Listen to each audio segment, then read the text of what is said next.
देश की सबसे बड़ी non life insurance company new India assurance में पिछले एक महीने में शानदार रैली दिखी है और इसी पर ज़्यादा बातचीत करने के लिए मेरे साथ मौजूद है न्यू इंडिया एश्योरेंस की CMD madam Neerja Kapoor. Ma'am, सबसे पहले तो हमसे बातचीत करने के लिए बहुत बहुत शुक्रिया। आपसे मैं यही समझना चाहूँगा, ऐसा क्या है न्यू इंडिया में, क्या ऐसा न्यू हो रहा है जिससे हम देख रहे हैं काफ़ी शानदार एक्शन दिख रहा है। नमस्कार अनुराग एंड शुक्रिया आपने हमें इसके इंटरव्यू के लिए बुलाया।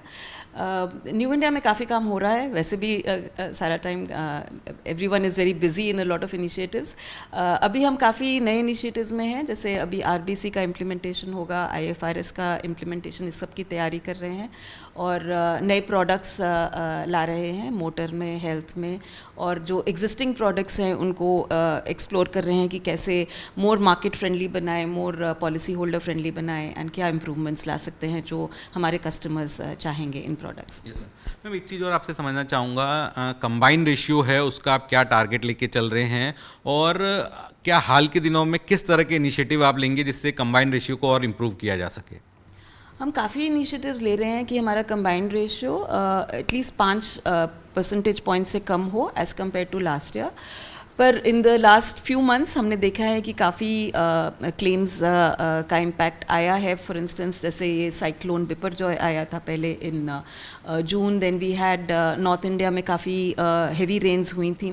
फिर सिक्किम में जो रिसेंटली जो ग्लेशियर बर्स्ट हुआ था, और उसके बाद अभी हम हाल में देख रहे हैं कल और आज में चेन्नई में काफ़ी फ्लड्स आए हैं, साइक्लोन इम्पैक्ट आया है, तो उससे काफ़ी प्रॉपर्टी क्लेम्स तो आ ही रहे हैं। Plus,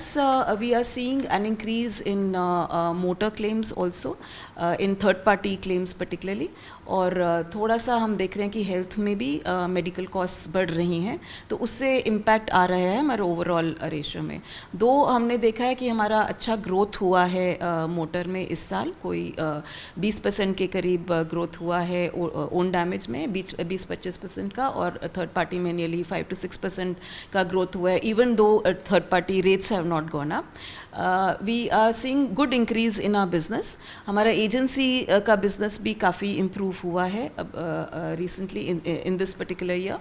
so overall we expect कि by the end of the year हमारा combined ratio, our target is to reduce it by about 5 basis points, पर we have to see how the circumstances will evolve and what will be the actual impact. Ma'am, आपने medical inflation की दबाव की बात करी, तो आपसे यही समझना चाहता हूँ कि जो हाल के दिनों में दूसरी तिमाही में जो आपके द्वारा दरें बढ़ाई गई है हेल्थ प्रोडक्ट की, और ये हमको सुनने में आया कि 6 साल बाद ये बढ़ोतरी हुई है, तो क्या इसकी क्वांटम रहा और क्या हम देखेंगे कि अब भविष्य में भी लगातार ये बढ़ोतरी होती रहेगी?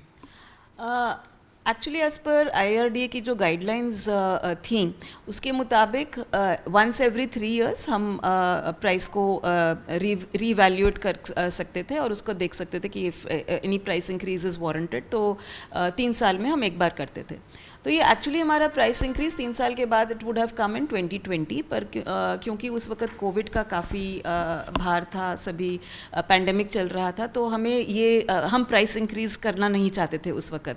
तो वो करते करते 6 साल हो गए। उसके बाद हमने इसी साल में 23 में जाके प्राइस इंक्रीज़ किया है from 1 April for new business, and अपना जो एग्जिस्टिंग रिन्यूअल्स हैं 1 July से किया है उसका प्राइस इंक्रीज़। तो ये प्राइस इंक्रीज़ करीब 20 to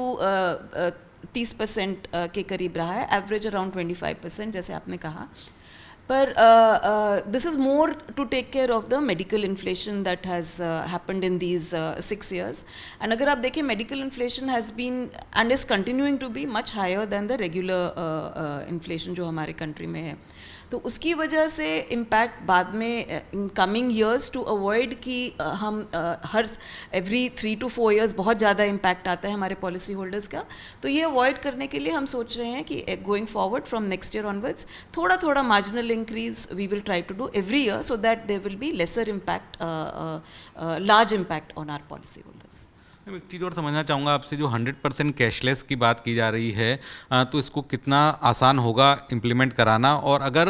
इसके साथ साथ ही जो फ्रॉडुलेंट क्लेम पे भी जो नकेल कसने की बात हो रही है, तो अगर फ्रॉडुलेंट क्लेम को सुनने में आता है कि ओवरऑल क्लेम्स में 15 से 20% तक फ्रॉड क्लेम्स होती है, तो उस पर अगर नकेल कसी जाती है तो क्या जो पॉलिसी होल्डर्स हैं उनका भी जो प्रीमियम में बढ़ोतरी होती है वो कम की जा सकती है, जिससे इंश्योरेंस कंपनी को भी फ़ायदा और पॉलिसी होल्डर को भी फ़ायदा? 100% कैशलेस एक और इनिशिएटिव है, बहुत बढ़िया इनिशिएटिव है जो हमारे रेगुलेटर ने इनिशिएट किया है, और इसमें सभी जनरल इंश्योरेंस कंपनीज भाग ले रही हैं, and we are trying to ensure कि ऑल द हॉस्पिटल्स में ये 100% कैशलेस हो। अभी तक जो कैशलेस अरेंजमेंट्स हम कर रहे थे among the public sector organisations, हम 4 पब्लिक सेक्टर कंपनीज, हमारा पीपीएन नेटवर्क था, preferred provider network, which was there in about 3,500 hospitals, और इस साल हमने कोई अराउंड अनदर 500 हॉस्पिटल्स ऐड किए, तो 4,000 हॉस्पिटल्स के करीब में था, जहाँ पे हमें प्रिफर्ड पैकेजेस मिलते थे फॉर मेजर एलिमेंट्स, एंड अगर हमारे पॉलिसी होल्डर्स वहाँ पे हॉस्पिटलाइज होते थे। तो अब ये अगर 4,000 से जाके 30,000 हॉस्पिटल्स में पैकेज रेट्स आ जाएंगे, तो obviously it will be beneficial for the entire industry, it will be beneficial for all the policy holders. तो इससे क्या होगा कि overall medical costs will reduce, and उसका final impact on the increase in premium will also be lesser. More importantly जो policy holders होते हैं, जो हॉस्पिटलाइज होते हैं, उनके लिए it will be less of a burden, उनको कैश arrangement करना नहीं पड़ेगा to settle the hospital bills. Any hospital they can walk in and have that arrangement कि they can just walk in and walk out, and the payments will be made by the hospital, by the insurer directly to the hospital. तो और साथ में अगर हम fraud control भी कुछ ला सकें through analytics and fraud tools, उससे impact on the final cost will be काफ़ी कम हो जाएगा। तो ये हमारा एंडेवर है कि पूरी इंडस्ट्री का एंडेवर है कि इससे मेडिकल कॉस्ट में कम बढ़ोतरी आएगी। मैम, और जो एक्सपेंसेस ऑफ मैनेजमेंट के नियम जो है 1 अप्रैल से लागू हुए, तो इससे न्यू इंडिया को कितना फ़ायदा हुआ है, क्योंकि अब पूरा फ्रीडम मिल गया है आपको कमीशन देने का, और तो क्या कमीशन का जो भी परसेंटेज है उसमें भी बढ़ोतरी हुई है? जी, ये जो 1 अप्रैल से एक्सपेंसेस ऑफ मैनेजमेंट का सर्कुलर जो आईआरडी ने इशू किया है, उससे सारे कंपनीज का लेवल प्लेइंग फील्ड हो गया। लाइक पहले कई public sector companies were not in a position to pay rewards, additional rewards और इंसेंटिव्स अपने इंटरमीडियरीज को, अपने एजेंट्स को। अभी हम वो इंसेंटिव्स दे सकते हैं to attract the better kind of business, and उससे हमने देखा है कि हमारे इस साल करीब 1-1.5% का इंक्रीज़ हुआ है, पर उससे हमारा जो साइमल्टेनियस इंक्रीज इन प्रीमियम हुआ है, काफ़ी इम्प्रूवमेंट हुआ है हमारे एजेंट्स से। इस साल there is an actual increase in the business that we are getting from agents as compared to the previous years, जहाँ हम देख रहे थे कि हर साल डिक्रीज होता था। तो अभी हम देख रहे हैं कि रिटेल यूएम के जो नियम है वो न्यू इंडिया के लिए फ़ायदे का सौदा है, फायदेमंद रही है। जी मैम, आखिरी सवाल मैं आपसे ही समझना चाहूँगा, हाल के दिनों में ही एक चिट्ठी लिखी गई है सभी राज्यों के चीफ सेक्रेटरीज को, जिनको कहा गया है कि जो भी अनइंश्योर्ड व्हीकल है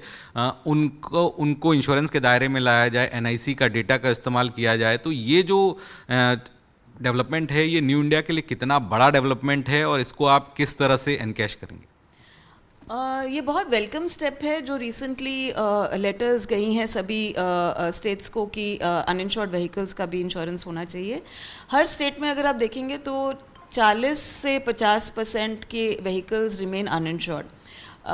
इनिशियली जब परचेज होती हैं व्हीकल्स, ब्रांड न्यू होती हैं, तो उनका इंश्योरेंस तो लिया जाता है वो डीलर के एट द डीलर पॉइंट। उसके बाद में हमने देखा है कि 2-3 साल के बाद कई बार सेकेंड ईयर ऑनवर्ड्स ओनली वो इंश्योरेंस नहीं रिन्यू करते हैं। इवन जो थर्ड पार्टी मैंडेटरी होता है वो भी नहीं किया जाता है। तो उससे क्या होता है कि एक तो फ्रॉड बढ़ता है, क्योंकि जब कोई एक्सीडेंट होता है थ्रू एन अनइंश्योर्ड व्हीकल, तो देयर इज़ अ टेंडेंसी कि उसको इंश्योर्ड व्हीकल की रजिस्टर किया जाए। तो to avoid that kind of fraud it will definitely help. And insurance आप जानते हैं कि जितनी ज़्यादा नंबर्स में होता है उससे रिस्क स्प्रेड होता है, उससे कॉस्ट भी कम होता है और ओवरऑल इम्प्रूवमेंट भी होता है। मोटर पोर्टफोलियो को काफ़ी बूस्ट मिलेगा। Yes, definitely. मुझसे बात करने के लिए बहुत बहुत शुक्रिया मैम, आपने हमें वक्त दिया, बहुत बहुत शुक्रिया।